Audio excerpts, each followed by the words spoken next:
Veja no ICL Notícias, segunda edição. Na sua rede social, né, um comunistinha de meia tigela fica falando mal dos Estados Unidos, do Trump, e daqui a pouco tá querendo estudar nos Estados Unidos, né? Fronteira vigiada.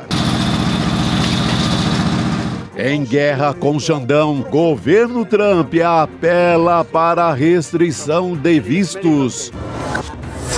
Parece filme de Bang Bang. PF descobriu empresa de militares que tinha tabela de preço para espionar e matar autoridades. 600 dias de massacre em Gaza. Artistas pedem que Lula rompa relações diplomáticas com Israel. O ICL Notícias, o jornalismo verdade, está no ar.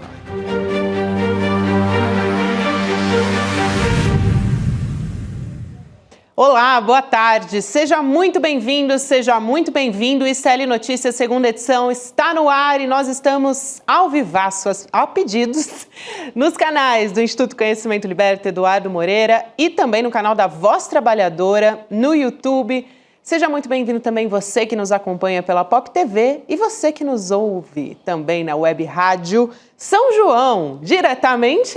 Sempre em Quixadá. Quixadá, no nosso querido... Terra de Raquel de Queiroz. É isso aí. Terra da Galinha Choca. Terra boa. E dos ETs. Lá tem muito ET também, viu? É campo de ET. Todo dia baixa um. Caramba. Eu já vi, hein? É terra de Chico Sá. Eu já vi, mas não estava em condições técnicas de avaliar direito, né? Ah, então, entendi. Condições quando você técnicas. vê ET, porque suas condições técnicas não são muito boas. Eu achei excelente essa definição de condições técnicas. Falando em condições técnicas, já temos condições técnicas de chamar Cris Serra para conversar com a gente. Por favor. Cris, que bom ter você com a gente no início desse programa, logo de cara. Boa tarde para você também, querida. Boa tarde, Gabi, Chico. Olha, Chico, eu estava te ouvindo. Eu quero dizer que essa história de ET eu conheço bem, viu? É, né? Aqui em eu estou falando de Casimiro de Abreu e Casimiro de Abreu tem uma história de um ET que ia baixar, mas é que na última hora, isso foi nos anos 70, 80, o ET desistiu de aparecer, Chico. Meu Deus do céu. E tem também aquela história lá dos discos voadores, mas é no seu Pará, né? Durante a ditadura militar, que teve uma operação famosa lá de discos voadores, envolveu exército, etc. Mas vamos para a realidade. Vamos, e a realidade é dura, viu, meus amigos? Não tá fácil, Não tá a realidade fácil. também não. Vamos falar olha, vamos respirar fundo, porque mais um dia a gente vai falar de governo Trump, a gente vai falar do ministro Alexandre de Moraes e também Eduardo Bolsonaro. Vou trazer um pouquinho de contexto aqui para a gente já começar a nossa conversa na nossa mesa redonda. Então, a gente tem ameaça... Mais um dia contra a nossa soberania brasileira. Está muito longe dessa história acabar, pelo menos por enquanto. Hoje, o governo dos Estados Unidos anunciou uma restrição de visto contra autoridades estrangeiras que eles estão dizendo que são, abre aspas, cúmplices de censura, fecha aspas. Então, quem anunciou essa decisão foi, mais uma vez, o secretário de Estado dos Estados Unidos, o Marco Rubio. E faz pouco tempo também que a gente ouviu da boca do secretário de Estado que tinha grande chance de sanções contra o ministro Alexandre de Moraes. Então essa é a história. E aí na rede social do Elon Musk, o X, ou então o antigo Twitter, se você preferir, o Marco Rubio também falou sobre essa nova medida. Aí tem um textão dele falando sobre a importância da liberdade de expressão para os estadunidenses, mas vou destacar aqui especificamente um trecho em que ele diz: estrangeiros que trabalham para minar os direitos dos americanos não devem ter o privilégio de viajar para o nosso país, seja na América Latina, na Europa ou em qualquer outro lugar. Os dias de tratamento passivo para aqueles que trabalham para minar os direitos dos americanos acabaram. E aí, né, gente, prontamente, Eduardo Bolsonaro, já se jogou para surfar essa onda junto, já publicou nas redes sociais. Aliás, tá traduzido aqui o que ele postou nas redes sociais. Mas vale a pena a gente fazer aqui, né, a ressalva de que ele usou um inglês abrasileirado também. Ele falou, estamos full of that, we are full of that. E na língua inglesa a expressão correta é had enough. Mas vamos lá. É um vendido, né? Até nas expressões, em tudo, né? Não é só ele não, viu, Chico? Daqui a pouco a gente fala de mais um parlamentar que surfou também nessa onda. Mas ele disse, parabéns, no Brasil estamos cheios, né, disso, a gente está de saco cheio. A América está trazendo esperança para todos os lutadores pela liberdade. Ele que já está em condição de investigado também, né, pelo Supremo Tribunal Federal por influência política lá nos Estados Unidos para intimidar o nosso judiciário brasileiro, né, Cris? Mais um capítulo dessa história e que pode, aliás, a diplomacia brasileira está bem trabalhando nos bastidores a respeito disso, né? Onde temos, Cris? Gabi, Chico, vocês me ouvem bem? Porque Sim, teve uma interferência aqui na rede. Não, tá Estamos tudo bem. certo. Cris, palavra é contigo. Que bom, que bom. Gabi, a gente até falou isso, acho que na semana passada, porque o governo dos Estados Unidos, pessoas pelo menos do governo dos Estados Unidos vinham dando sinais de que essa medida seria tomada em algum momento, né? E agora esse anúncio, de fato, dá mais concretude a essa ameaça, né? Eu acho que, sim, há grandes chances, de fato, de o ministro Alexandre de Moraes do Supremo ser o alvo ou um dos alvos dessa medida. Agora, é importante, de uma medida, aliás, absurda, né, mas eu acho importante também a gente assinalar aqui uma coisa. Está havendo uma movimentação muito grande de bastidores, né, do Ministério das Relações Exteriores do Brasil, do Itamaraty, de diplomatas, com diplomatas norte-americanos, né, e pessoas próximas ao governo ou do próprio governo, para que não se chegue de fato, né, à concretização dessa ameaça com relação, sobretudo, a autoridades do Judiciário da Suprema Corte Brasileira. Leia-se Alexandre de Moraes, né? É muito explícito esse alvo.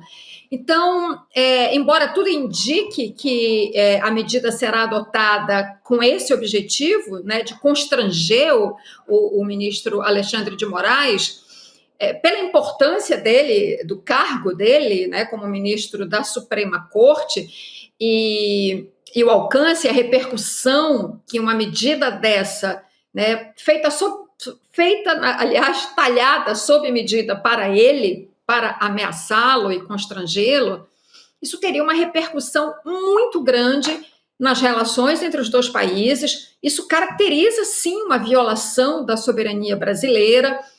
Então, eu acho que ainda há, digamos assim, uma possibilidade, ainda que seja uma pequena possibilidade, de que isso não se confirme. Com relação ao Alexandre de Moraes, eu estou falando, porque a medida já foi anunciada, né? Ela existe. Mas, enfim, eu acho que a gente não precisa ser jurista nem especialista em relações internacionais para ver nisso, sim, uma violação da soberania brasileira.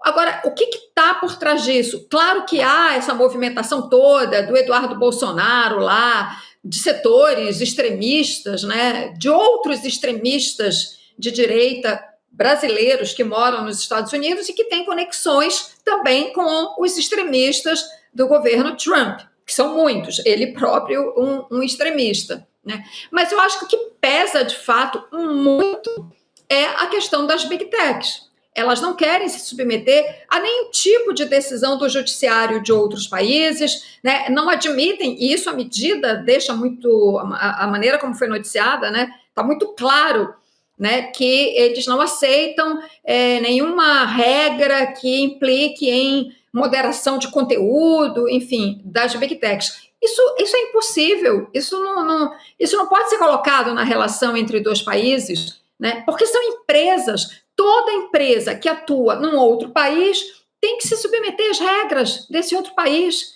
Sempre foi assim, mesmo as grandes multinacionais, né, no passado, eu estou falando, no passado até então recente, que se instalam aqui no Brasil, né, elas precisam se submeter às regras do país. As Big Techs não são diferentes. Não é porque elas têm uma outra configuração, né, para funcionarem, né, qualquer pessoa em qualquer lugar do mundo acessa uma rede social provida, oferecida por uma dessas big techs, né, mas não é porque isso se dá, né, nesse ambiente virtual e não físico, real, que ela não tem que se submeter às regras dos países e às decisões do judiciário desses países, né? Então, é uma medida completamente absurda, né? Mas, como eu disse, com relação especificamente ao ministro Alexandre ou a qualquer outro ministro que tome uma decisão que contrarie essa visão do governo norte-americano, eu acho que ainda tem um fio de esperança, né, de que o governo dos Estados Unidos chegue a esse ponto. Agora, também tem, só para encerrar, uma última coisa, né? A gente vai precisar, talvez, para que isso se concretize e que a gente entenda de fato de que forma isso vai acontecer, só quando o ministro Alexandre de Moraes, por exemplo, solicitar um visto, for participar de um evento, se é que ele não tem, ele deve ter o visto de turista, pelo menos, né? Quando ele pedir, né, se é que ele não tem, mas quando ele for pedir o visto, qual vai ser a reação das autoridades norte-americanas? É isso. Ô Chico, eu queria passar a palavra para você envolvendo as big techs nessa história. Boa, essa é a questão. A Cris foi no ponto central. Justamente. Aí a gente tem uma segunda etapa da história, que é uma apuração da Andréa Sadi, que saiu hoje, lá da Globo News, dizendo que os ministros do STF já estão vendo o Eduardo Bolsonaro como um instrumento das big techs realmente. Então, assim, o entendimento dos ministros é que tem essa fiscalização das redes sociais tomando cada vez mais espaço ali nas pautas do Planalto, e aí essas empresas estão enxergando o Eduardo como um aliado para atacar o STF, né? Então, é dessa maneira que o Elon Musk, enfim, e as demais companhias estão enxergando o Eduardo Bolsonaro nessa história. Faz todo sentido. Eu creio que isso aconteceria de qualquer forma. Isso não passa pelo bolsonarismo. Essa questão de estar de olho, dos Estados Unidos estarem de olho no Alexandre de Moraes, por uma vingança e por tentar enfraquecê-lo por conta desse duelo com Elon Musk, com as big techs. Só tem um grande desejo que une todo o governo norte-americano hoje, essa ideia de que as big techs, em qualquer lugar do mundo, são intocáveis.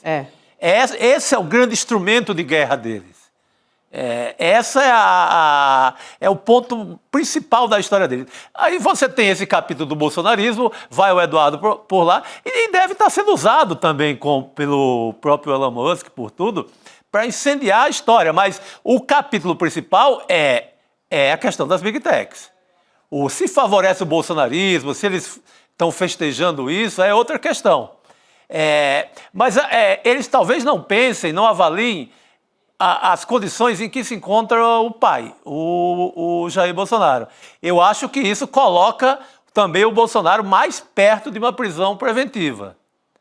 Você vê que o Bolsonaro está cada dia mais enrolado, já há elementos que mostram obstrução de justiça, no que ele manda dinheiro de PIX arrecadado em campanha no Brasil, em campanha para anistia, manda para o filho, para sustentar o filho lá fora, isso já... E uma vez que a campanha do filho é de enfraquecimento do STF e de tumultuar o processo no STF, há obstrução de justiça. Tem outra coisa que revelaram hoje, que é o telefonema para o Mourão, tentando interferir junto às testemunhas. Outro ponto de obstrução de justiça. Então, cria-se assim, um ambiente de prisão preventiva. Eu não estranharia se isso acontecesse muito rápido. Eu estou preparado para alguma coisa nos próximos dias, porque há elementos. E se eles vão para esse clima de guerra, de provocando lá nos Estados Unidos, de confiança extrema no Marco Rubio, divulgando isso a toda hora, além do Eduardo Bolsonaro, hoje eu vi também o Paulo Figueiredo, o neto do ditador, ele diz que levou com o Eduardo Bolsonaro para o Marco Rubio não só o nome do Xandão, tem todo o Supremo Tribunal Federal e outras autoridades, mas está lá também Flávio Dino, Carmen Lúcia, todo mundo. O Rodrigo Pacheco, coincidentemente, são os mesmos que estavam na mira desse grupo que revelaram hoje, o grupo de pistolagem, o grupo chamado C4, que é Comando de Caça a Comunistas, Corruptos e não sei o que mais. Esse mesmo grupo de milicianos e de pistolagem tem também, coincidentemente, esses mesmos nomes. Flávio Dino, Rodrigo Pacheco, é a mesma coisa. É a mesma turma, agindo da mesma forma.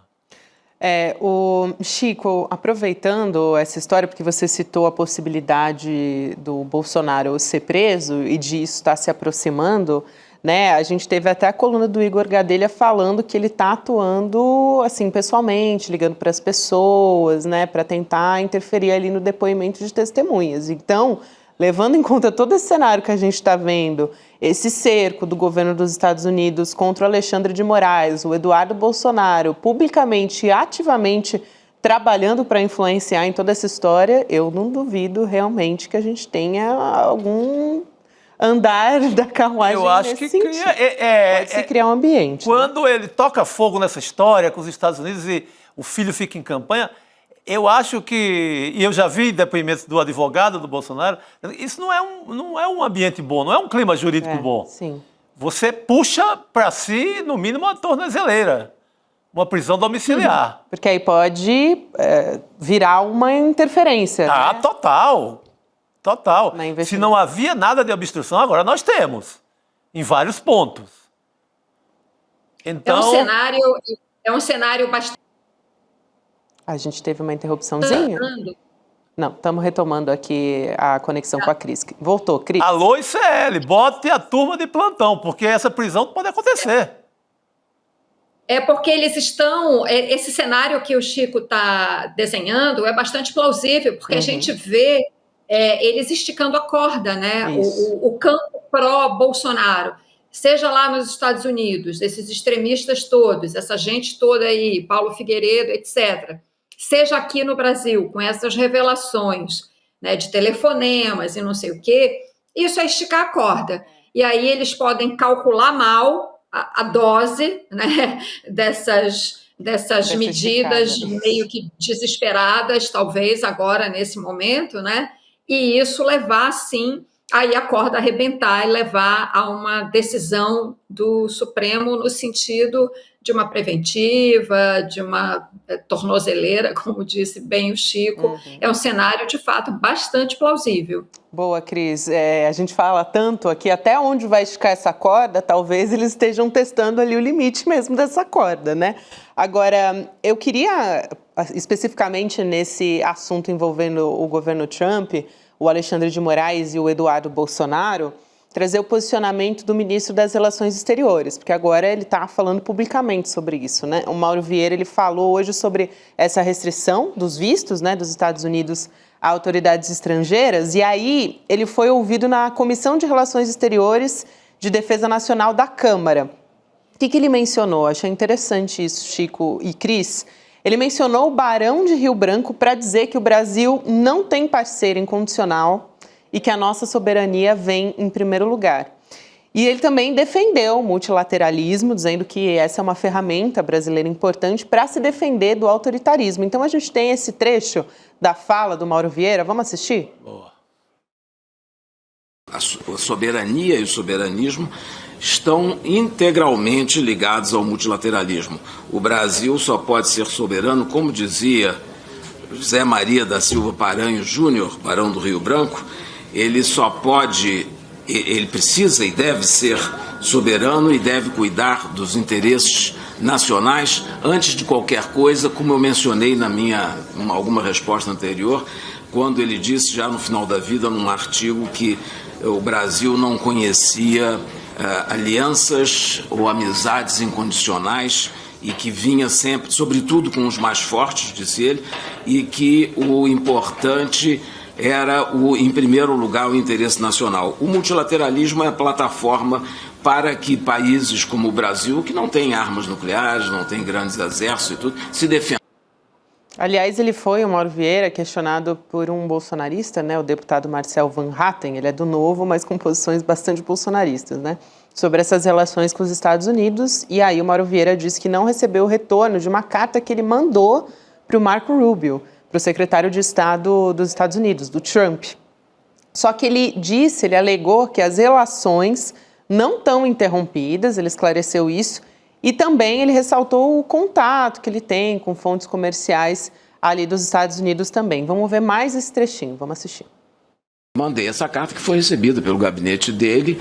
Eu não tive, depois disso, contato com ele, porque ele não me respondeu a carta ou não me chamou, mas eu disse que estava à disposição e me coloquei à disposição. Mas nem isso não quer dizer que não haja diálogo entre o Brasil e os Estados Unidos.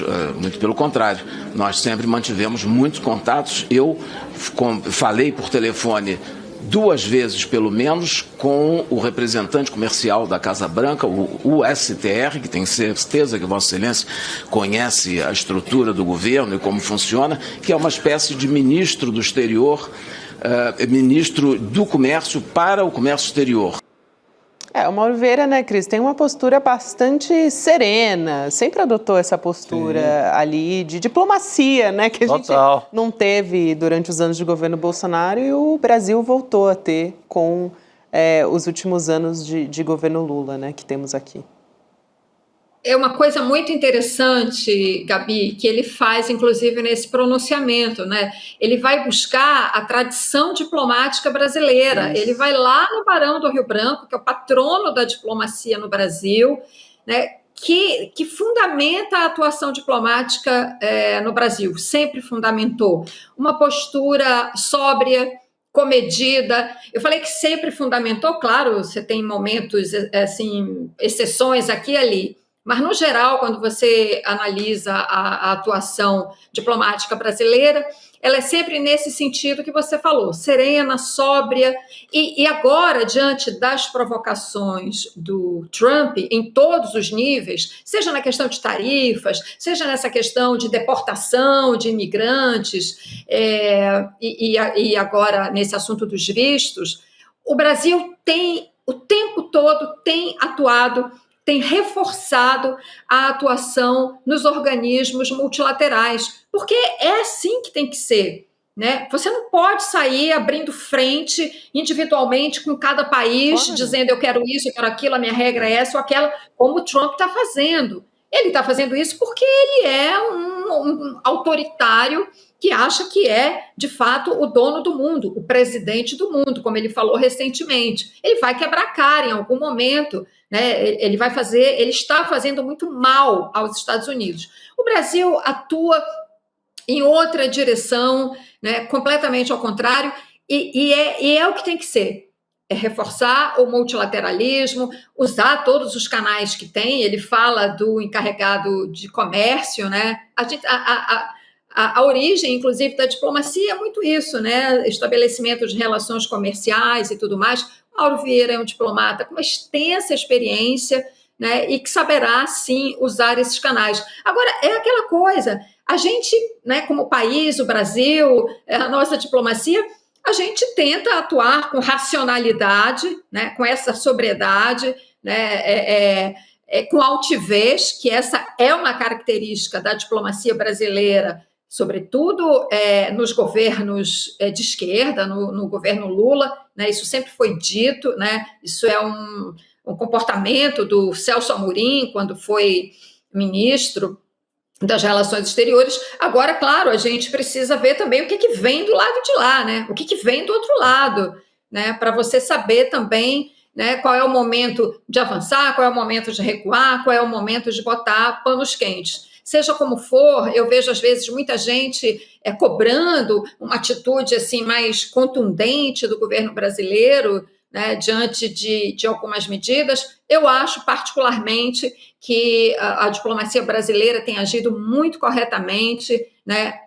Alguém tem que ser o adulto na sala, né, como a gente diz, e a diplomacia brasileira tem agido nesse sentido, nessa relação com o Trump, né, nesses tempos aí que a gente está vendo muito tumultuados na relação dos Estados Unidos com o Brasil. Cris e Chico, eu vou passar a palavra para você, Chico, mas queria ressaltar aqui uma observação. O Rodrigo Viana já está chegando aqui para entrar com a gente no ICL nessa segunda edição, mas ele já está de olho aqui na nossa mesa redonda, nas nossas discussões. E ele reparou ali na imagem da Comissão de Relações Exteriores, que o Mauro Vieira ele está falando bem à frente de um busto do Barão de Rio Branco. Então, eu não sei se a gente consegue colocar aqui as imagens, né? Protegido pelo Barão ali, né? Mais uma vez, o momento que o Mauro Vieira, a gente está ouvindo a fala dele, mas aparece logo atrás, ele está ali na frente, né, sentado naquela bancada, e logo atrás está o busto. Então, simbólico, queria chamar a atenção para isso. Aí, está na tela agora a imagem. Essa é a parte da grande diplomacia brasileira, né? Que tem também o Oswaldo Aranha, o Barão do Rio Branco, essas figuras. E o Brasil, na diplomacia, tem feito o jogo correto.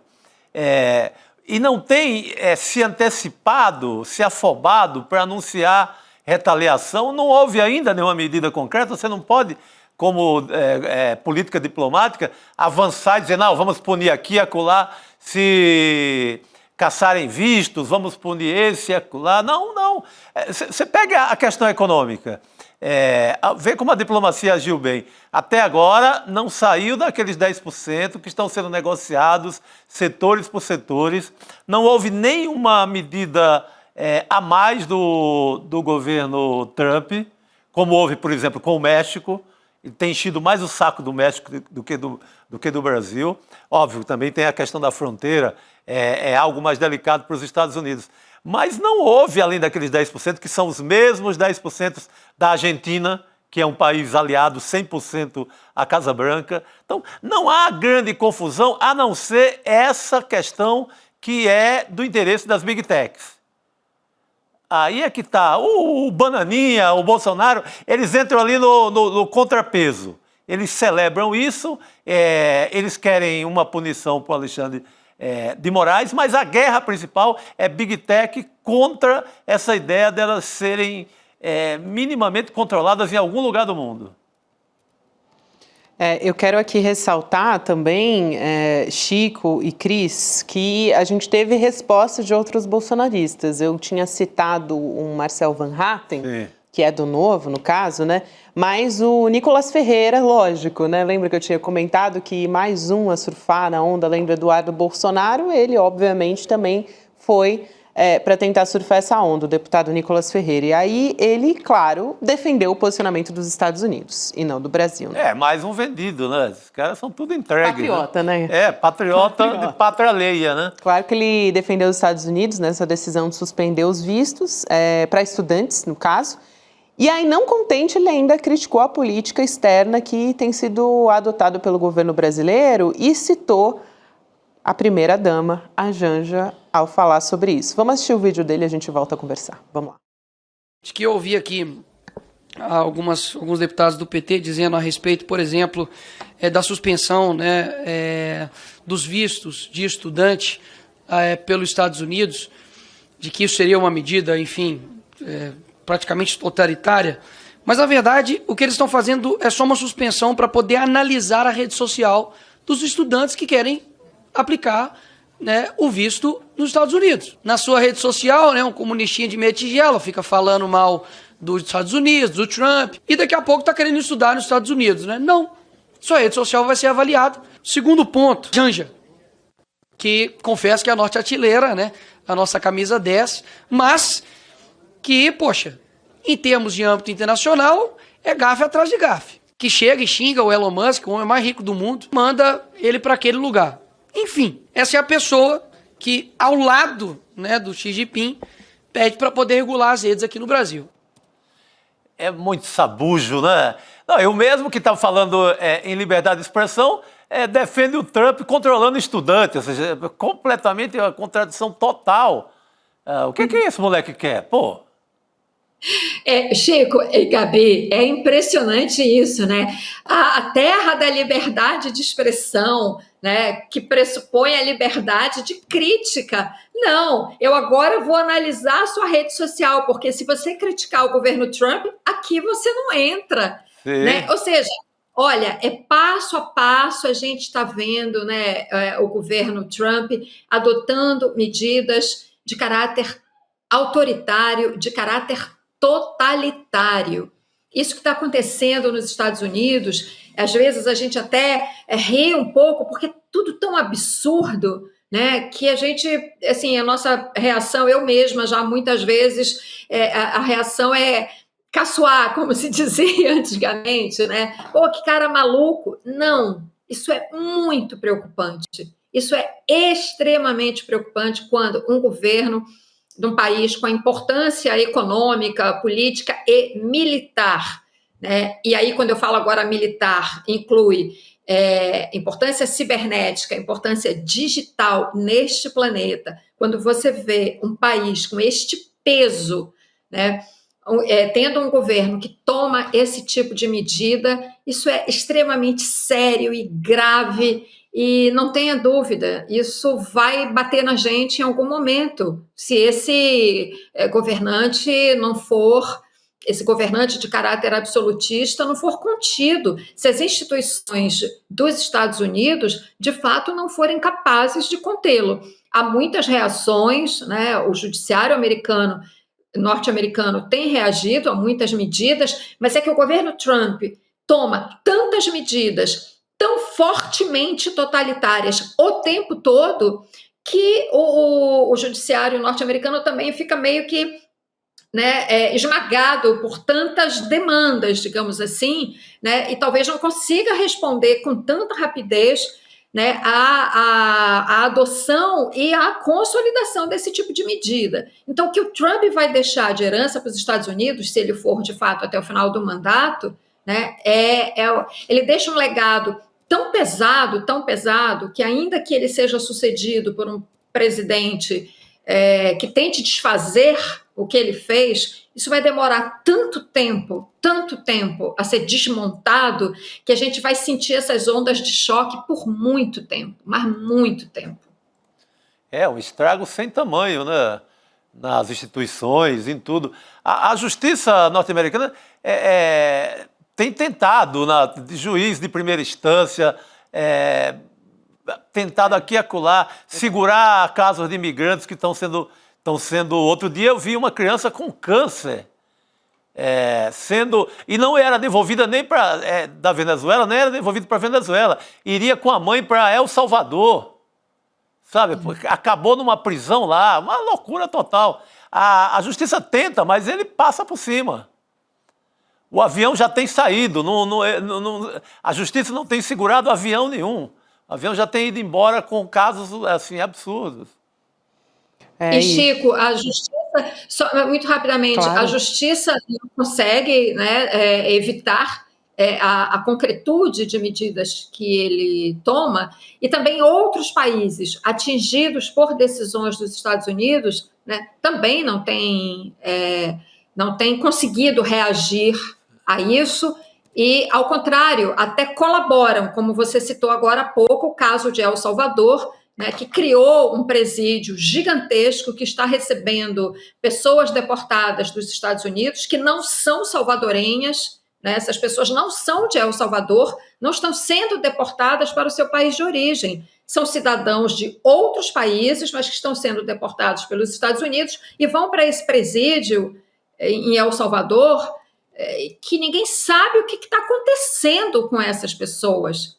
É que nem quando os Estados Unidos mandavam aqueles presos, na época pós-atentado de 11 de setembro, que mandou dezenas de prisioneiros para a base naval de Guantánamo, em Cuba. Você nem sabia, a pessoa ficava lá décadas sem processo. A mesma coisa agora com El Salvador, né? Então você ainda tem esses países que estão colaborando com esse tipo de medida do governo Trump.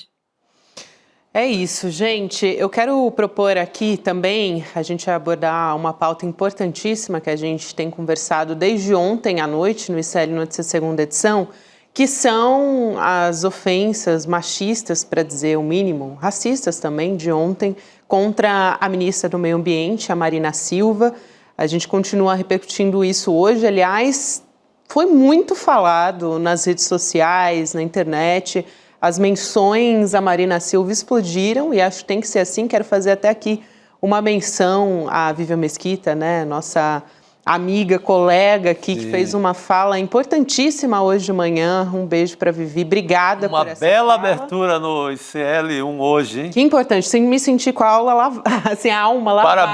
Parabéns, Vivian. Lindo. Foi realmente importantíssimo. E aí, para a gente poder falar a respeito desse assunto, eu queria rever o momento em que o presidente da Comissão de Infraestrutura do Senado, o bolsonarista Marcos Rogério, ele pediu que a Marina se colocasse no lugar dela. Então vamos reassistir. Senador Chico Rodrigues, mas eu não vou me vitimizar, não. Se eu fosse uma mulher submissa, eu não sou. Agora sexismo, ministro. Senhor presidente. Todo respeito, ministro. Senhor presidente. Eu gostaria que eu fosse, eu não sou. Senhor presidente. Eu vou falar. Me respeite, ministro. Eu estou lhe respeitando. Me respeite. O senhor que tem que Senhor falar. presidente. Me respeite, ministro. Me respeite. Você ponha no teu lugar. Vossa Excelência tem a palavra. Isso, presidente! Vossa presidente! Não venha me chamar. isso, Não venha. presidente? Ministra de Estado. Que desrespeito Ministra de é esse Estado. com a ministra? Não, Vossa Excelência está me Que chamando. absurdo! Vossa Excelência está atribuindo a esse absurdo! presidente como sexista. Não sou sexista. Absurdo! E aí depois também teve a fala do senador Plínio Valério, dizendo que não a respeitava, né, e tal. E a ministra abandonou a comissão, dizendo, olha, se o senhor não me pedir desculpas por uma fala no passado, que ele disse que foi difícil ouvir a Marina Silva, né, isso palavras dele, óbvio, sem querer enforcá-la durante 6 horas ininterruptas. Então, a ministra abandonou a comissão logo depois disso. E acho que fez muito bem. A gente segue falando sobre isso, sobre a violência política e violência contra a mulher também, contra a ministra Marina Silva. Levou o movimento de mulheres em lutas, que é o MEL, né, a lançar um abaixo-assinado pela cassação do senador Marcos Rogério. Eu vou pedir para a nossa produção colocar aqui na tela esse print aqui para mostrar, né, o abaixo-assinado, mas fizeram um post nas redes sociais ali dizendo o nosso lugar é na política. Esse já é o do abaixo-assinado que você pode assinar acessando o site.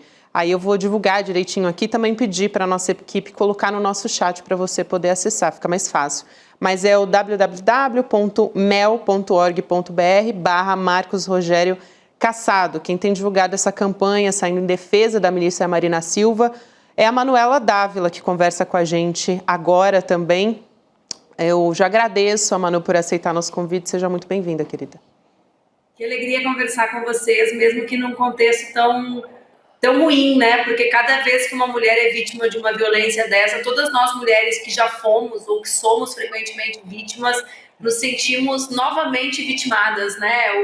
É um efeito dominó, mas fico feliz que o ICL sempre traz as boas pautas, as boas lutas e as boas denúncias. Infelizmente, Manu, você pode falar com propriedade sobre isso, né? Mas eu vou passar a primeira pergunta para a Cris Serra e na sequência a gente segue conversando. Vamos lá, Cris. Manuela, que bom poder conversar e contar com você aqui no ICL. Eu queria te perguntar o seguinte, porque é óbvio que naquela cena toda que a gente viu ontem tem um componente machista muito presente, muito evidente, né? Se fosse um ministro homem ali, aquela tropa de choque não teria atuado assim, com tanta coordenação, com tanta brutalidade coordenada, como a gente viu ontem, né? Omar Aziz, Plínio Valério, Marcos Rogério, os três parece que combinaram ali, né? Mas eu queria ouvir a tua análise, porque eu acho que ali tem outro componente muito evidente também. Esse Congresso, em especial este Senado que a gente está vendo agora, é uma rede de negócios, né? Não é um parlamento, não é um Senado no sentido original do termo. O Plínio Valério tem negócios ilegais no Amazonas, por sua vez o Omar Aziz também tem interesses coordenados com ele, e a Marina, me parece muito claramente, ao atuar em prol do meio ambiente, ela, de fato, impede esse tipo de negociata que interessa a esses políticos. Eu queria te perguntar qual é a tua leitura desses componentes todos misturados ali ontem naquela cena, se você viu esses componentes que pelo menos formaram a minha percepção. Cris, também fico feliz de conversar contigo. Deixa eu te dizer, Essa tua pergunta, ela é muito interessante, porque são duas questões que se complementam. Primeiro, nós precisamos ter certeza, entre nós, que se fosse um homem defendendo as mesmas ideias da Marina, o tratamento seria diferente. Quando o Marcos Rogério diz, ponha-se no seu lugar, ministra, se existe um lugar para ela estar, para uma mulher preta como Marina Silva estar, que não era aquele, qual lugar é esse? Essa é a frase mais comum, ele não foi sequer criativo para falar conosco, para vociferar o seu machismo. Né? Ele usou um clássico do machismo e da misoginia. Então, o Brasil, é um país que tem menos mulheres participando da política do que a Arábia Saudita. Eu trago sempre esse exemplo, por quê? Porque se eu perguntar para qualquer pessoa do Brasil qual é a sua imagem sobre a vida das mulheres na Arábia Saudita, essa pessoa responderá que é pior que o Brasil. Pois bem, o Brasil tem índices piores de participação política do que a Arábia Saudita. Então, vejam bem, ele diz isso como uma norma ou uma forma regulatória da presença das mulheres no espaço público. E isso tem um impacto gigantesco. Quando nós pedimos a cassação do Marcos Rogério, nós pedimos porque nós sabemos o que acontece quando um comportamento como o dele é autorizado. As pessoas acharam horrível a minha filha ser ameaçada muitas vezes, mas nada aconteceu com aqueles que a ameaçavam. O que isso fez? Isso tornou esse comportamento um comportamento aceitável. Hoje, não é apenas a minha filha. Os filhos de quase todas as mulheres parlamentares são vítimas de ameaças. Percebe? Então, nós tratamos o caso do Marco Rogério como um caso do Senado debater. Esse é o comportamento aceitável? Vocês acham que isso é compatível com a conduta de um parlamentar? Vocês acham que esse é o exemplo que um homem público deve dar a todos os homens do Brasil? Porque eu fui uma figura pública desde os meus 22 anos. Eu era fumante, vou contar uma coisa pra vocês. Eu era fumante, eu fumei dos meus 13 aos meus 29 anos. Aí, Cris, me diziam assim, tu não fuma em público porque tu esconde? Eu dizia, não. Eu não fumo em público porque eu sou a mulher mais jovem, a mulher mais votada da história do Rio Grande do Sul. Eu não quero que nenhuma pessoa ache que é bacana ser fumante. Porque não é. É uma dependência química, é horrível. Como exemplo, eu mudei a minha vida pública para que as pessoas não vissem, não atribuíssem um valor legal. Não é bacana. E não era escondido, eu era uma mulher adulta, eu sustentava o meu vício. Era porque eu sabia o peso, a responsabilidade de ser uma pessoa pública. Qualquer mãe que está me ouvindo em casa sabe o que é exemplo. Eu, às vezes, vejo uns defeitos na minha filha e eu penso, nossa, igualzinha a mim, nos defeitos. O exemplo. Assim como eu vejo qualidades maravilhosas, né? Ele pensa, igualzinha a mim ou ao meu marido. Vejam bem, então, o Senado precisa decidir se esse exemplo pode, se isso pode. Além disso, Cris, existe uma outra questão que é muito importante. A misoginia é um instrumento de legitimação de discursos. Porque o Brasil é um país machista. Vejam o caso do impeachment da Dilma. Eu posso afirmar peremptoriamente que o golpe foi misógino, correto?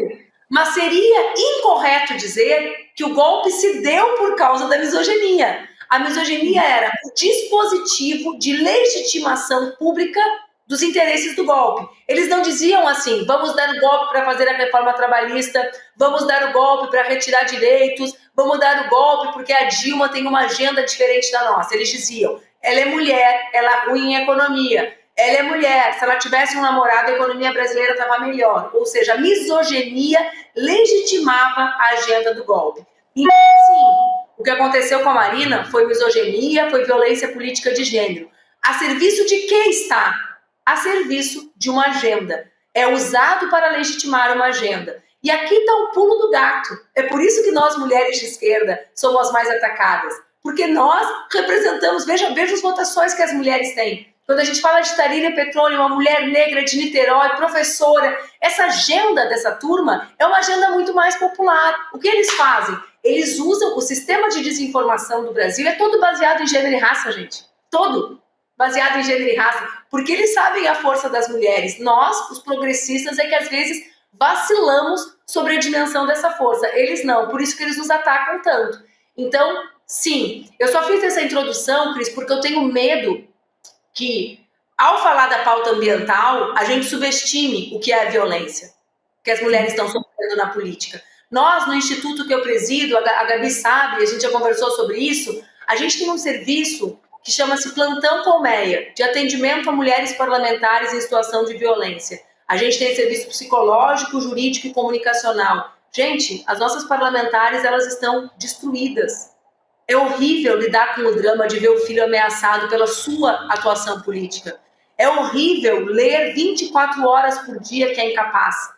Vocês acham que eu não sei da minha capacidade? É claro que eu sei. Sou uma mulher que estudou muito para chegar onde eu cheguei, que trabalhou muito para chegar onde eu cheguei. Eu não tenho nenhum parente importante, nunca tive partido grande. Mas vocês acham que é fácil todos os dias, desde os 22 anos, ouvir que é burra? Ou ouvir que era só bonita? É evidente, não é normal. Ou ouvir que vai ser morta, ou ler detalhes sórdidos sobre a própria morte, encontrar uma pessoa na rua sendo uma mulher pública, a pessoa vem abraçar, não saber se vai abraçar ou se vai matar. Essa é a vida de todas as nossas parlamentares. Então, minimizar o que a Marina, se acontece com a Marina, nós no Instituto estamos desesperadas. Porque amanhã, em qualquer Câmara de Vereadores, vão fazer pior. Porque não tem Globo, não tem ICL, não tem ninguém. Com a Marina, que mostra na TV, fazem isso, vocês imaginem na Câmara no interior do Rio Grande do Sul, em Jaguarão, onde tem a Maria Fernanda sozinha, ou no interior, no sertão nordestino. Percebe? Onde não tem grande mídia, onde não tem repercussão nacional. Então, o que aconteceu ontem, a nós nos desespera, porque nós já estamos perdendo mulheres na política. Nós já estamos. Eu já não concorri uma eleição por causa disso, a Áurea Carolina já não concorreu por causa disso, estou falando dos nomes que vocês conhecem. Né? O que acontecerá se esse ato não for um ato de virada na eleição do ano que vem? Nós não temos como saber nem como mensurar. Eu quero agradecer muito, Manu, pela sua fala, que o Chico Sá estava tomando nota enquanto você falava, eu acho que Claro, as frases da Manuela eu coleciono, eu sempre anoto. E como eu tinha ressaltado no início, infelizmente a Manuela tem experiência pessoal, né, nisso e também na carreira, e muitas mulheres desistem desse caminho. Muitas deputadas já desistiram, a Áurea Carolina, por exemplo, aliás, não desistiu, né? Ela continua atuando ali, é uma ativista muito importante, mas saiu, deixou de se candidatar como deputada por conta disso. Porque você não. Mesmo que seja uma mulher com toda a coragem do mundo, mas está sob ameaça. O alvo é total, e é sobre o filho também, é sobre a família inteira. E num lugar que não tem sequer ali um noticiário para uma defesa mínima, para uma repercussão, a mulher está mais desprotegida ainda. Então não é fácil. Você pega, e é todo dia, não é? Essa pauta, essa misoginia, esse ódio às mulheres, ela une muito a extrema-direita. Tanto que ontem tivemos a Marina, hoje o Nicolas Ferreira, ele abre a fala dele, não tinha nada, o assunto era a relação Estados Unidos-Brasil, ele abre a fala dele atacando a Janja. Então é um discurso permanente, é um ódio permanente às mulheres, porque os une. O que une a macharada da extrema-direita, da direita até a extrema-direita, é esse ódio às mulheres. Talvez seja o ponto principal da plataforma deles. É isso, eu vou passar, Manu, para você fechar. E muito rapidinho, porque a gente vai ter que seguir, eu vou me despedir de você da Cris Serra. Então, muito rapidamente, eu queria que você falasse sobre a chance real dessa cassação pela experiência política que você tem, levando em conta a proporção, ainda bem, que a gente teve com esse caso misógino e essa violência contra a Marina Silva.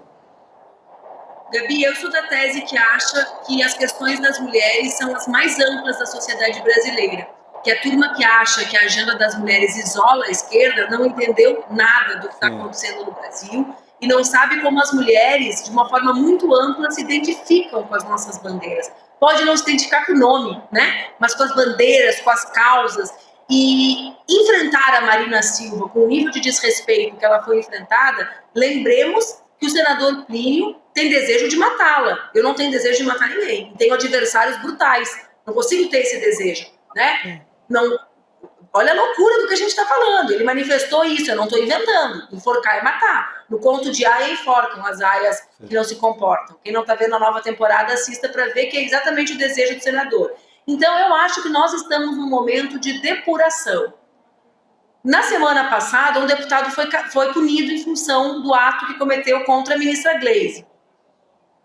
A machosfera, o volume de dinheiro que é movimentado, que nós feministas falamos há mais de uma década, está sendo mais amplamente repercutida. Vejam que saiu no Fantástico, há 15 dias, se não me equivoco. Né? Então está chegando, as pessoas estão mais atentas a esse assunto. Sim. Eu acho que nós temos uma chance maior do que tivemos de conseguir construir a punição do senador Marcos Rogério, a partir de um debate necessário sobre qual é o decoro que um parlamentar deve ter. O Senado vai ter que escolher se acha que isso é razoável, se é razoável dizer que uma mulher não está no seu lugar quando está ali, uma ministra de Estado como Marina Silva, uma mulher com uma trajetória imensa nacional e internacional, ou se isso não é aceitável. Eu, Gabi, em poucos minutos, nós temos mais de 15 mil assinaturas. Poucos minutos. Que bom. Só numa rede social que é a minha. Ou seja, eu tenho certeza que nós seremos milhares exigindo a cassação do senador Marcos Rogério. E acho que é importante que nós também saibamos, eu vou terminar, eu sei que vocês têm pressa, mas dizer algo que tem a ver com a provocação do Chico. Quando as instituições não fazem nada, a ameaça se torna muito pior. Eu não comecei a ser ameaçada pelas redes sociais. A primeira ameaça que eu sofri na minha vida pública se deu no meu primeiro discurso na Câmara de Vereadores de Porto Alegre. Ela nem foi pelo celular, ela foi pelo telefone antigo. Ligaram para minha mãe e disseram que me matariam se eu continuasse perguntando, questionando sobre os mortos e desaparecidos na guerrilha do Araguaia. Sabe qual foi a diferença? A diferença não foi o medo que eu senti. A diferença é que a Câmara de Vereadores de Porto Alegre parou quando eu registrei que fui ameaçada.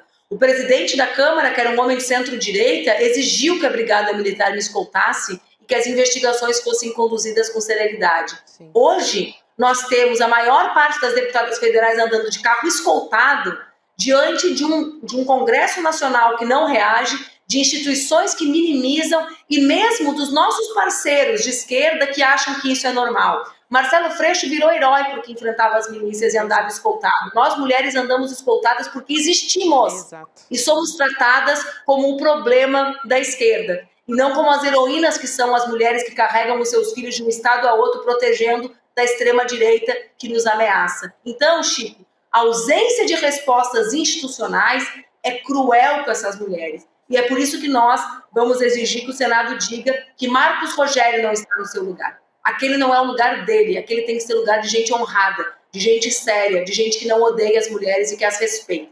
Fundamental. Manuela Dávila participando aqui com a gente. Obrigada pela sua gentileza.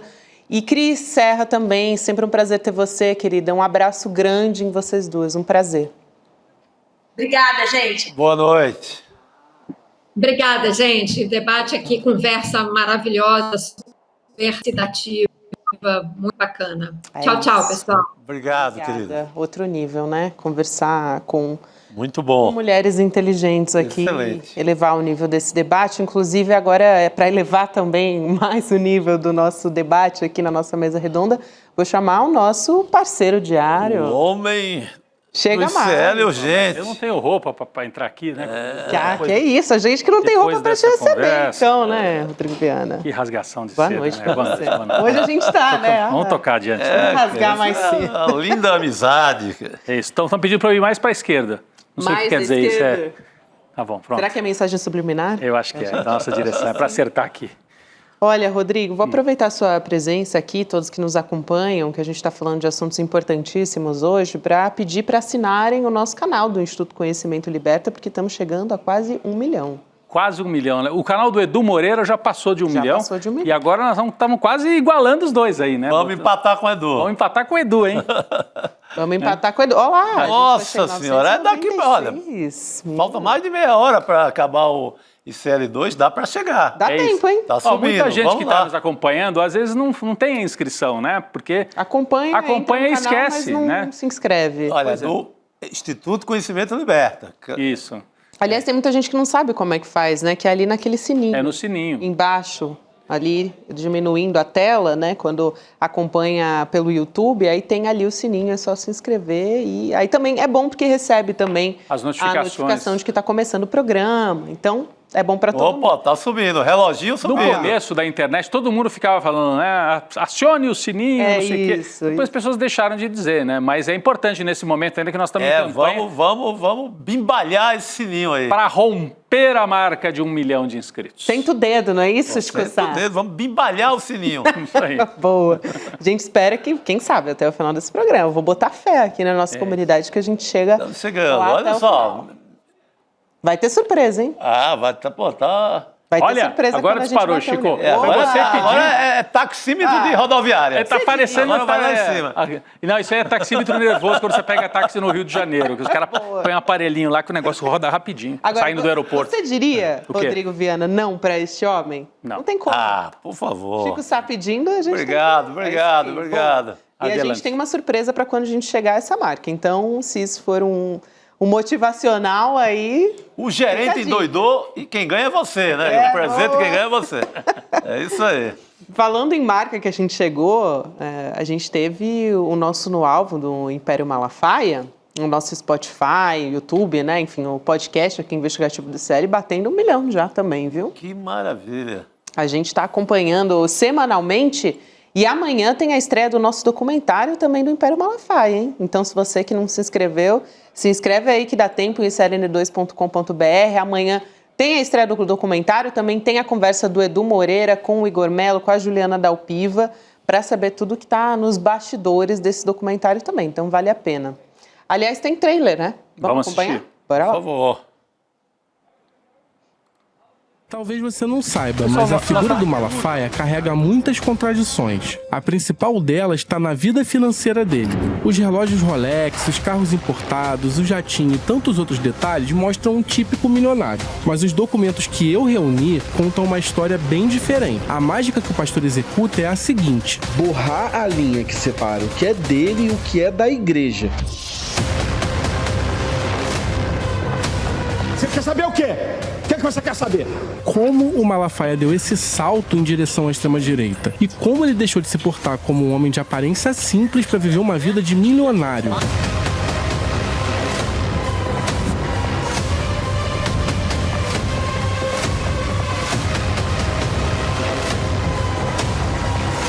Posso cravar isso por causa de um outro documento que permanecia escondido até hoje e eu vou revelar para você com exclusividade. Não faz isso não, cara. Entender quem Silas Malafaia é de verdade. Vocês estão com informação aí que eu tô até admirado. Aí... Eu estava aqui tentando escutar aqui perto da Gabi. Eles vão achar que a gente estava fazendo fofoca. Aqui no bastidor. Imagina, a gente jamais faria fofoca. Jornalista não gosta fofoca? disso. Não, a gente não faz fofoca, não. E a fofoca amanhã do documentário do Império Malafaia você acompanha se inscrevendo. Então tem o QR Code na tela, tem o icln2.com.br. Gente, se inscreve. Conteúdo de primeira, assim, mais de anos, assim. Aliás, mais de um ano, né? Acompanhando essa história toda. Ele ficou, o Igor Melo... E com novidade em relação ao podcast, né? Isso. Se o podcast já é de arromba, assim, imagina o documentário. Com informação que você fica até admirado, né? Então, é muito boa essa frase. A edição é excelente também do material. Boa. Aliás, Rodrigo, você ali nos bastidores estava acompanhando tudo com a gente. Eu contei, viu? Eu vi, né? Que você estava de olho ali. Não, eu achei interessante, né? O Mauro Vieira, ao se confrontar de maneira muito tranquila, né? Com o Nicolas e com outros expoentes ali da extrema-direita, citou o Barão do Rio Branco, né? Que dizia que o Brasil não deve ter parceiro preferencial. Olha, isso era o Barão do Rio Branco. O Barão do Rio Branco, eles não devem saber, mas não era comunista, né? O Barão do Rio Branco era um barão, como o nome diz. E o Barão do Rio Branco dizia, o Brasil tem que ter o seu interesse próprio. Não tem que ficar, não, nosso interesse preferencial é estar do lado dos Estados Unidos. Não, nem do lado da China. Tem que defender o interesse brasileiro. Mas eu achei curioso que o Mauro Vieira falou isso tudo bem ali debaixo da estátua do Barão do Rio Branco, né? Que fica ali no plenário da Câmara dos Deputados, Gabi. E quem colocou essa estátua naquela posição, sabe quem foi? O Eduardo Bolsonaro, quando foi presidente da Câmara da Comissão de Relações Exteriores da Câmara. Ele que decidiu. Isso sim deixa a gente admirado. Agora está desrespeitando o Barão? Mas é porque ele queria casar a imagem dele. Cada vez que fazia uma imagem do Eduardo Bolsonaro, estava lá o Barão aqui do lado. Então ele queria misturar a imagem dele com essa questão de relações exteriores, fixar essa imagem. Eu imagino que fosse isso, né? Agora ele está contribuindo para desconstruir. Para desconstruir. Agora ele está agindo... Eu lembro 2 personagens na história do Brasil que me lembram muito dessa atuação dele lá, que é Joaquim Silvério dos Reis, o traidor, que traiu a Inconfidência Mineira, né, entregando a cabeça do Tiradentes para Portugal, ou o Calabar, que se juntou aos holandeses na guerra contra o Brasil. O Calabar ainda é polêmico, porque a contribuição dele não foi tão alarmante como se diz. Alguns historiadores contam isso. Mas é o Joaquim Silvério dos Reis, dos tempos modernos. Vai lá bater na porta do Trump para dizer ataque o Brasil. Rapaz, que vergonhoso isso, né? Um negócio absurdo. É vergonhoso para dizer o mínimo, né, Rodrigo? Posso seguir aqui contando de uma operação, a Cisamnes, não é isso? O Cisamnes.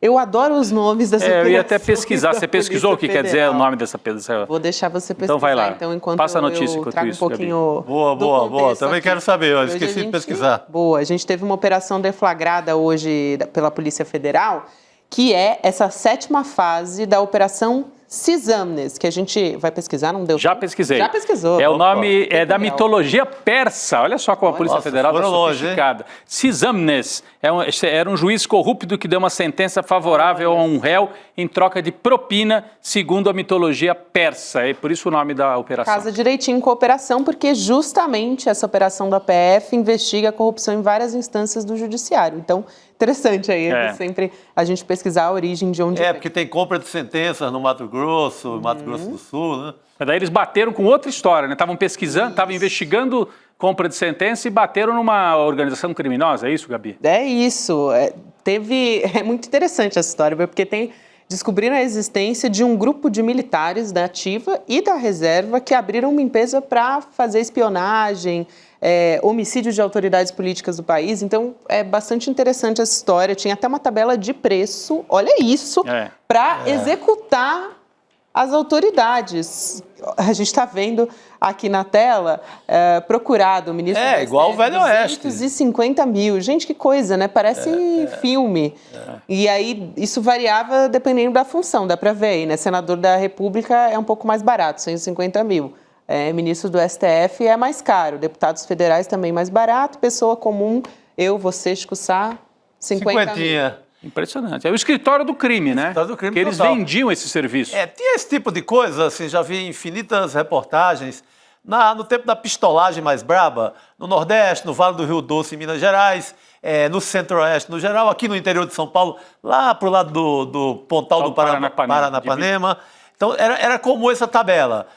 Só que a tabela era vereador, a cabeça de um vereador, de um deputado estadual, era um delegado, um juiz, era no escalão mais baixo. Agora, chegaram ao Supremo Tribunal Federal. Aí chama atenção, Gabi, tinha essa tabela, era um escritório do crime, era composto, porque o escritório do crime lá do Rio de Janeiro, do Rony Lessa, era o pessoal da milícia, tinha PM, tinha alguns ex-PMs. Né? Nesse caso, ou Polícia Civil também, nesse caso aqui, militar, gente que já usou farda do Exército Brasileiro, oferecendo serviços de execução, de matar, de sequestrar. E no papel a empresa dizia que era uma empresa especializada em segurança privada. Segurança privada, e tinha toda uma discurseira política. A gente vai eliminar comunistas e corruptos. Né? Comunistas, eles chamavam os ministros do Supremo, que de comunista não tem nada. Olha só, para você ter uma ideia e reforçar isso que você está falando, eles se autodenominavam, né, Comando C4. C4. Então, de caça de comunistas, corruptos e criminosos. Olha só, gente. Que era C4 vinha daí, né? Comando de caça... Mas é tão complexa essa história, ainda bem que a gente está indo aos pouquinhos aqui para a nossa comunidade conseguir assim digerir, porque eles diziam que eram especializados em serviço de segurança privada. Aí, eles vigiavam as autoridades justamente para planejar a execução. E eles usavam garota de programa como isca. E garoto também. Garoto e garota de programa. Chegaram a executar, tem um caso, pelo menos, de execução. Tem um caso de morte, tem uma morte ligado à compra de sentenças de um advogado. Um advogado. E tem um coronel da reserva, pelo menos, chamado Etevaldo. Isso, Etevaldo Cassadini, que a PF se baseou até em documentos que foram encontrados ali na casa dele. Aí a gente está vendo as imagens. Gente boa aí. Ele é investigado por instar militares durante o 8 de janeiro também. É pura coincidência. Bolsonarista de 4 costados. E eles usam essa nomenclatura, Grupo C4, Comando de Caça, e lembra, claro, o CCC, né? Isso. Que era o Comando de Caça aos comunistas da época da ditadura militar. E aí tinha um componente mais político-ideológico, realmente. Era um grupo paramilitar de enfrentar na rua, em guerra, em briga. Teve na famosa Batalha da Rua Maria Antônia, aqui em São Paulo, o CCC ficou do lado dos estudantes do Mackenzie contra os estudantes da Faculdade de Filosofia, que eram considerados comunistas de esquerda. E o CCC atuou em várias frentes, né? E tinha policial, gente do Exército atuando ao lado de militantes de direita no CCC da época da ditadura. E agora eles criaram esse C4, CCCC. Mas assim, o discurso é político, mas na verdade é para pegar uma grana e fazer terrorismo, né? Terrorismo, crime, gangue. É uma gangue fardada. Tinha um alvo, Chico e Rodrigo, que, segundo a investigação ali da Polícia Federal, ela já apontou alguns nomes que eram alvo desse C4 aí, nesse grupo. Ministro Alexandre de Moraes, Cristiano Zanin, presidente do Senado, Rodrigo Pacheco, do PSD de Minas Gerais, são alguns ali que já foram traçados, né, pela Polícia Federal nessa investigação da Polícia Federal aí. Possíveis alvos desse grupo. De comunista esse trio aí não tem nada, né? Pois Ou então ao contrário. Agora, a gente acha até certo ponto curioso, tem todo um componente aí que quase que a gente imagina, uma história de filme e tudo, mas mostra como a extrema-direita está cada vez mais perigosa. Ficar tão fora do poder, e fora do poder continuam atuando aí pelas beiradas, né? Com um grupo de execução, com esse tipo de nomenclatura, justificando as ações ainda politicamente. Então a extrema-direita é ativa no Congresso, intimidando as mulheres, é ativa com organizações abertamente criminosas, porque tem algumas que têm aparência política e também são criminosas. Mas aqui é uma gangue mesmo, com discurso de extrema-direita. Então a extrema-direita deixou um rastro, e está aí ainda, um rastro que vai demorar muito para a gente limpar nesse país. Um verniz de justiceiro. Justiceiro, sim, sim. É algo para a gente prestar muita atenção. Eu estava aqui num grupo de colegas, jornalistas e tal, dizendo, nossa, então eles não foram embora. Eles não foram, eles estão aí. Não, estão à espreita. E cuidar, o ano que vem é mais um ano aí decisivo para a gente. Porque... E nesse caso tem morte. Tem uma morte que já está descoberta, esclarecida, mas quem sabe? Que horror. Um grupo com essa disposição, que consegue colocar no papel esse propósito, gente, esse grupo não está para brincadeira, né? Por isso que não dá para brincar, né, Gabi? E o Alexandre de Moraes, cada vez que vai para uma sessão de julgamento, ele passa aqueles vídeos e fala, não foi um passeio no parque, foram insuflados. Então você insufla, né? A extrema-direita vai lá e faz isso que parece uma gracinha do Nicolas, desrespeitando todo mundo, e dá munição... assim, para que os caras se organizem de várias formas, às vezes politicamente e às vezes justificando um crime com base política. É isso, esse discurso da extrema-direita. É isso. Muito bom. Importante aqui a gente trazendo essa informação, importante essa operação da Polícia Federal que vem à tona e deixa a gente chocado, né? Mais um caso que deixa a gente chocado aqui. Posso seguir trazendo aqui um movimento, já que a gente está falando dessa operação da Polícia Federal, né, que por um lado deixa a gente bastante horrorizado com esse planejamento todo dessa suposta empresa de serviço de segurança. A gente tem um movimento, agora a gente muda completamente a pauta para falar sobre um movimento organizado por artistas, movimento social, sindicato, tem parlamentar também, pedindo que o presidente Lula, que o governo Lula aplique um embargo econômico, rompendo de vez as relações diplomáticas com Israel. Importante isso, a gente falava disso, bom, já falamos muitas vezes. Essa semana a gente falava. Também a gente falava sobre isso. E aí seria uma forma de posicionar o Brasil muito fortemente contra esses dias de massacre, né? Pelo governo do Netanyahu, lá na faixa de Gaza, a gente tem um saldo, isso... segundo os dados que a gente tem, deve ser muito mais, mas a gente tem pelo menos 53 mil mortos lá na faixa de Gaza. E entre os signatários dessa carta, a gente tem nomes como Chico Buarque, o Emir Sader, sociólogo, a gente tem a Manuela Dávila, que conversava com a gente agora também, olha só. O Gregório do Vivier também, humorista, escritor. Tem o Milton Ratum, escritor também importantíssimo. Então tem uns nomes de peso assinando essa carta, o que dá força e empurra o Brasil, né, pressiona o Brasil a tomar medidas ainda mais firmes. Até acho que o governo brasileiro tem sido um dos governos que tem se posicionado mais fortemente sobre isso, né? Acho que no mundo do chamado Ocidente, talvez seja o que tenha se posicionado mais firme, né? O da África do Sul, a África do Sul também estava com uma posição muito firme, pedindo que fossem tomadas medidas na ONU e tal. Acho que a África do Sul e Brasil, porque a África do Sul sofreu muito na mão dos israelenses, na época do apartheid. Israel dava apoio para o regime do apartheid. Israel tinha relações e dava apoio técnico e militar para o regime de extrema-direita racista do apartheid. Então tem uma história conjunta.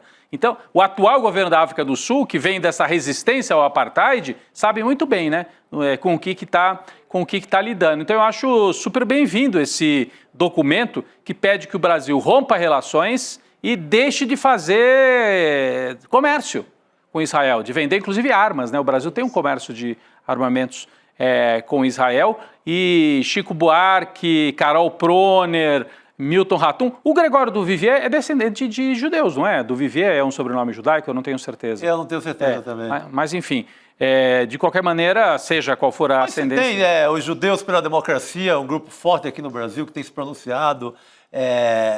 O Breno Altman nem se fala, que esteve aqui no Provocação Histórica. Você tem centenas de judeus brasileiros que combatem Netanyahu, né? Que falam abertamente de genocídio, que são contra essa política. Sim. Tem uma pesquisada rápida aqui, Rodrigo, só para responder a sua pergunta. Ele não é judeu, mas tem uma parte da família dele que sim, porque o avô dele casou com uma judia. Então eu sabia, eu já tinha ouvido ele falar alguma coisa. Mas enfim, isso não importa tanto. Era mais para dizer que tem uma parte da comunidade judaica, como explicou o Chico aqui, que também quer que o Brasil tenha uma posição mais firme com esse governo genocida do Netanyahu, né? Porque não tem outro nome para dar. E aí tem parlamentar falando também sobre isso, o deputado federal Rui Falcão falou, ele durante a Comissão de Relações Exteriores da Câmara, ele defendeu fortemente ali que o Brasil rompa as relações com Israel, e a gente até tem o trecho dessa fala dele. Vamos assistir? Vamos lá. Quero me referir agora à questão de Gaza. E me permita... nobre embaixador, sou plenamente favorável à campanha BDS, boicote, desinvestimento e sanções. Iria mais longe até, com respeito à sua opinião, da proteção de milhares de brasileiros que lá estão. Eu acho que é hora do nosso governo, como já fizeram outros governos, romperem relações diplomáticas com o governo genocida de Bibi Netanyahu. Lembro que recentemente, não só as declarações de generais e membros das Forças Aéreas de Israel, o candidato a presidente do Knesset, do Parlamento de Israel, dizendo o seguinte: em Gaza não há crianças, cada criança é um Hamas em potencial, portanto, eliminemos as crianças da faixa de Gaza. E é candidato à presidência do Parlamento de Israel. Importante o posicionamento do Rui Falcão, deputado federal, dos mais votados do PT, já foi presidente do PT e é candidato de novo à presidência do partido. Tem uma disputa aí pela presidência do PT. Forte. Tem o Edinho, né? O Edinho, ex-prefeito de Araraquara, que tem o apoio da ala majoritária ali do PT, do Lula e de outros, do Zé Dirceu. Mas o Rui Falcão já foi desta ala e hoje está num posicionamento um pouco mais à esquerda dentro do PT, e com essa posição muito firme aí em relação a Israel. Importante saber disso, né, Gabi? É isso, e um posicionamento mais contundente também. Apesar de, como a gente já ressaltou, o Brasil não se furta desde o início. Aliás, o presidente Lula foi muito criticado, né? Ao falar em genocídio. Brasil, Espanha e África do Sul. Colômbia. Colômbia dá umas estocadas também, né? A gente segue aqui, quero trazer um assunto que a gente não conseguiu discutir tão profundamente, mas Chico Sá, eu também comentei sobre a coluna do Igor Gadelha, lá do Metrópolis, ele trouxe uma informação importante que implica o ex-presidente Jair Bolsonaro, gente, de que ele tem atuado pessoalmente para acertar os detalhes de depoimentos ali de algumas testemunhas da trama golpista no Supremo Tribunal Federal, Rodrigo. Não, e aí não estamos falando de algumas testemunhas, bom, no geral, mas uma testemunha especificamente é algo muito grave, porque ele ligou para o Hamilton Mourão, que foi o vice-presidente na época do Bolsonaro, presidente, ele era o vice, é senador, é um militar, é um ex-general, e o Hamilton Mourão confirmou para a coluna do Igor Gadelha que teve esse telefonema. E isso foi antes dele ser ouvido na sessão. Pouquinho antes dele ser ouvido pelo Alexandre de Moraes. Ora, um réu falar com uma testemunha, está combinando o depoimento, está interferindo, é algo grave, né, Chico? Por isso que mais cedo o Chico falou aqui que, por outros motivos, já estava um clima que pode levar a uma prisão preventiva do Bolsonaro. Porque aí caracteriza a obstrução de justiça clara, explícita, sabe? Não precisa nem VAR, é pênalti. Pois é.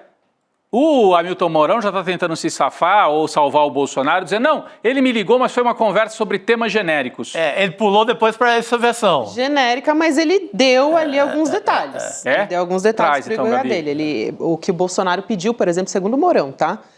Que ele pediu que o Mourão reforçasse ali no depoimento nunca ter ouvido qualquer menção do ex-presidente sobre algum tipo de ruptura institucional. Isso, assim, mais claro do que isso. Não me parece muito genérico, não, viu, Rodrigo? Não, isso o Mourão pode alegar que foi genérico, né? Mas mostra que o Bolsonaro está agindo. Não, e mostra que o Bolsonaro temeu, de alguma forma, o depoimento do Mourão. Porque o Mourão, às vezes, solta umas indiretas ali, até porque nunca teve um bom relacionamento com o Bolsonaro. A não ser ali no comecinho, na campanha e no comecinho do governo. Depois, eles se estranham ali. E eu creio que o Bolsonaro tenha desconfiado do que diria o Mourão e foi lá para tentar dar uma reforçada, livra a minha cabeça aí e depois a gente se acerta. Até porque, né, Chico, o Mourão é um caso único de alguém que compõe a chapa do presidente e na segunda candidatura o Bolsonaro troca. Ele é limado. Porque vamos lembrar, o Fernando Henrique foi candidato as 2 vezes com o Marco Maciel na vice. Né? O Lula foi candidato nas outras vezes, as 2 vezes, com o Zé Alencar de vice. Então, trocar de vice... Por que trocou de vice? Trocou um general pelo outro. Porque não confia. Porque não confia. Então ele ficou com medo que, como você falou, que o Mourão pudesse trazer alguma novidade ou se comportasse de maneira aí que comprometesse o Bolsonaro. O fato do Mourão não ter ouvido também nenhuma referência à ruptura não quer dizer que não houve a ruptura, porque o Mourão... No final, ali naquele momento de transição, era uma carta fora do baralho. Se o Bolsonaro ganha, o vice ia ser o Braga Neto. Então o Mourão ouvir ou não ouvir, não tem muita importância. Na verdade, o que tem importância é o Bolsonaro estar agindo nos bastidores, na véspera de um depoimento. Isso caracteriza interferência na justiça, pode reforçar aquilo que você falava mais cedo, até anotei a sua frase, Chico, pode ter um clima de prisão preventiva agora, né? Sim. Por outros motivos, você estava falando da questão do Eduardo Bolsonaro lá nos Estados Unidos, né? Porque aí a questão do Eduardo Bolsonaro, ela é também fortíssima, porque o Bolsonaro já declarou que está financiando a estadia e a campanha que o Eduardo Bolsonaro, que o filho faz nos Estados Unidos, não é, para tentar enfraquecer o Supremo. Isso é interferência direta. Se eu pago, né, ele faz a campanha, recebe os PIX, passa para o filho fazer uma campanha contra o Alexandre de Moraes, contra o Supremo. Eu estou interferindo mais do que diretamente no processo. Eu estou querendo enfraquecer o juiz da causa, sabe, para obter vantagem. Então, é também motivo de prisão. É mais do que motivo de prisão.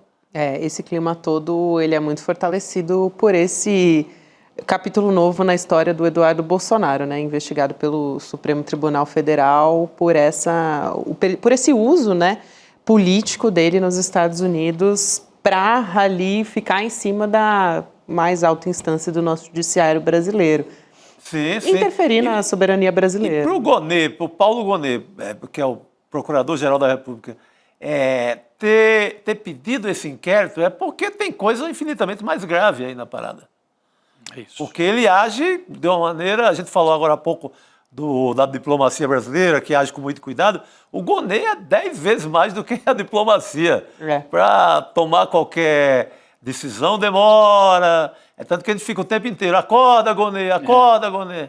Para ele tomar essa decisão é porque tem coisa muito grave na parada. Até um bastidor Guilherme Amado, né? Que ele realmente decidiu, o PGR, tomar essa decisão quando ele viu que a coisa estava ficando feia mesmo. Não, inclusive estava evitando, né, Rodrigo? Não, eu ia dizer que, além do Alexandre de Moraes sofrer sanções, o Gonê também pode entrar na lista das sanções. Já está na mira. O Alexandre de Moraes. Né? Ele é citado nos vídeos do Eduardo Bolsonaro, já lá em Washington. Você imagina, eles querem intimidar o Poder Judiciário, que é um dos 3 poderes da Constituição, e o Ministério Público, que é uma espécie de poder à parte, assim, que é independente, mas atua no Judiciário, mas é independente. O Procurador da República tem independência funcional, né? Então, é uma tentativa de intimidação do Estado brasileiro em 2 vertentes, Poder Judiciário e contra o PGR. Mas são eles os censurados, né, Rodrigo? É isso que eles dizem. Pois é. Que há uma ditadura no Brasil. Não, e eu vi que vocês trouxeram um pouco do Nicolas aqui mais cedo. A gente no ICL Urgente também falou do Nicolas, o Nicolas, deputado federal, né, que age com aquele jeito dele, provocativo e tal, ali em relação ao Mauro Vieira. A gente mostrou, vocês, né, aqui o N2 também mostrou, e teve resposta, né, durante a fala do Mauro Vieira hoje, tratando desses temas todos que a gente está falando aqui e tudo. Então teve o Nicolas Ferreira provocando o ministro Mauro Vieira, que é um lorde, vamos dizer assim, né, um cara tranquilão. E não vai entrar nessa pilha jamais, não vai, de jeito nenhum. Então, mas aí ele tem resposta de outros parlamentares. O Lindbergh, né, respondeu. Lindbergh Farias foi quem respondeu, falando como o Brasil ficou totalmente isolado durante o governo Bolsonaro. A gente tem essa fala, vamos assistir. Eu falo tudo isso para dizer que nós temos problemas tão sérios nessa área causados pelos senhores.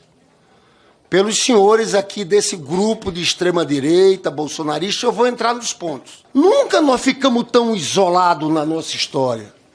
Um ex-ministro chegou a falar que o Brasil era pária internacional. Os senhores lembram daquela reunião do G20 em Roma? As lideranças políticas todas ali e Bolsonaro circulando, sem falar com qualquer pessoa. Os líderes mundiais faziam questão, visitavam a América Latina, de pular o caso do Brasil. Não paravam aqui. Eu vi o agro, que os senhores dizem que defendem, desesperado com as loucuras, as sandices ditas por Bolsonaro contra a China. O maior parceiro econômico, e o pessoal do agro, da direita, enlouquecido para desfazer o que era feito. Então os senhores tiveram que recolocar o país internacionalmente. E o senhor, ministro Mauro Vieira, junto com o presidente, conduziram isso de forma impecável. Isso, o Lindbergh faz uma retomada histórica aí, né, Chico? Porque as pessoas esquecem rápido, né? Assim, governo sempre tem que ser criticado. O Lula a gente pode ter vários motivos para cobrar na área econômica, na área da composição dos ministérios, mas o Lula teve que reconstruir, inclusive, essa relação internacional do Brasil. O Brasil estava isolado, teve esse ministro que era o Beato Salu. O Beato Salu das relações exteriores. O Ernesto Araújo, O Barão do Rio Branco deve ter dado dezenas de voltas na o bigode do Barão do Rio Branco, imagina, com aquele homem lá. Então, foi isso que o Lindbergh lembrou hoje. Aquele homem disse, tudo bem, o Brasil é pária mesmo, nós queremos ser párias. É eles que queriam ser párias, o Brasil não quer ser pária. Aliás, o Ernesto Araújo, que era um dos grandes críticos do globalismo. Era. Então, agora eles vêm aí se apresentar, querer criticar, porque o presidente Lula tem uma postura, né, de dialogar com a China, dialogar com a Rússia, e sem também embarcar totalmente no projeto da China. O Brasil tem que defender os seus interesses, né?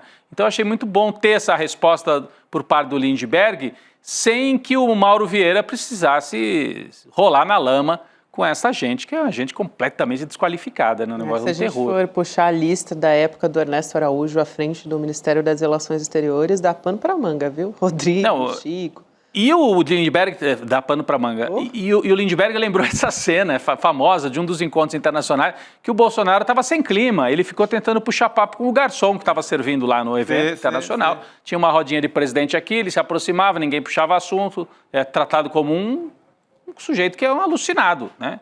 Então ninguém dava pelota pro Bolsonaro, né? É isso que eles querem de volta para o Brasil? Ou talvez, agora com o Trump lá, o Bolsonaro colônia. O Brasil colônia de novo, colônia de Washington. É esse o projeto que essa gente tem para o Brasil. Isso tem que ser debatido também no ano que vem. Que patriotas são esses? Em 2026, esse vai ser um tema para eles. A gente lembrou várias vezes aqui, no Canadá e na Austrália, essa turma que ficou muito trumpista perdeu a eleição. Dançou, né? Dançou. Então, se bolsonarismo, Tarcísio, que seja quem for, vai assumir isso, nós estamos fechadíssimos com o Trump, é para isso, para ser vira-lata dos Estados Unidos, pode ser ruim para eles. Isso é algo que pode ter algum peso no Brasil, né? Totalmente. Vale a pena lembrar. Gente, quero chamar vocês que ainda não se inscreveram no canal do Instituto Conhecimento Liberta. Estamos quase batendo 997 mil, hein? Opa! Aliás, quando a gente chegar a 1 milhão, reforço, vai ter surpresa. Faltam 25, é isso? Pra gente conseguir chegar lá? 23, agora, vai ser, dá tempo, 2 minutos. Agora, quem está nos acompanhando, se você não é ainda inscrito, aperte lá o sininho no YouTube para fazer esse reloginho andar, para chegar pelo menos a 997 mil. Eu acho que amanhã é o dia do 1 milhão. Ou é amanhã é quinta. Amanhã é quinta. Ou é amanhã ou é sexta-feira. Ou é na Jurubeba. Eu acho que vai ser na Jurubeba da sexta. Na hora da Jurubeba, o Chico já vai estar, nós vamos estar no 1 milhão. Aí a gente vai ser obrigado a abrir uma Jurubeba ao vivo, né? Vamos ser obrigados. Não vai ter jeito. Fazer o quê, né? Olha lá, tá subindo o reloginho aí. Então, você que nos acompanha ainda não está inscrito no canal. Aliás, é o momento, né, de falar pro amigo, pra tia, pra família. Se inscreve aí no canal e tal, pra gente chegar a 1 milhão e divulgar a surpresa aqui no ICL Notícias. Muito legal. Quando a gente fala que tem surpresa, você vê que sobe na hora, né? Mas tem surpresa mesmo, gente. Vamos lá. Não é pouca besteira, não. É pra valer. É coisa boa. É isso aí, é coisa boa. Então já, ó lá, vamos bater, hein, gente? Dá. Vai que dá. 997 antes das 7 da noite. Vamos lá, vai vira. Chegou! Ô, garoto. Agora. Nós chegamos aos últimos 3 mil que faltam. Não, agora a gente vai para 1 milhão. É isso. Daqui é só para 1 milhão. É isso aí. Vamos nessa que hoje a gente tem provocação histórica, não é isso? Quem é o... Olá, temos provocação histórica, a questão do parto no Brasil. Flávia Rios, com o nosso professor e apresentador do Provoca, Lindener Pareto. Olê lá para ele. Olê lá. A gente começa com ele agora. A Flávia Rios, que é socióloga e acabou de lançar o livro A Questão do Parto no Brasil. Interessantíssimo, hein? Vamos acompanhar a partir de agora. Amanhã a gente está de volta e espero que batendo 1 milhão de inscritos. É isso, Gabi. Valeu, Chico. Boa noite para todo mundo. Obrigado. Nessa, até pessoal. Comunidade. Atenção, é amanhã. Depois de mais de 1 ano de investigação, está chegando o momento de mostrar tudo o que Silas Malafaia nunca quis revelar. Amanhã, dia 29, a partir das 8 da noite, o ICL exibe o documentário Império Malafaia, uma investigação exclusiva sobre o patrimônio oculto, poder político e o uso da fé como escudo para ficar muito rico. Você vai ver os documentos, ouvir o próprio Malafaia e aí você tira suas conclusões. É de graça, é aqui no ICL.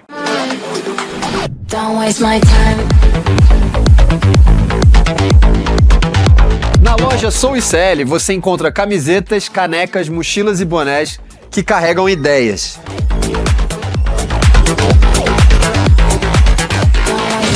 Produtos com propósito para quem acredita em justiça, consciência e transformação.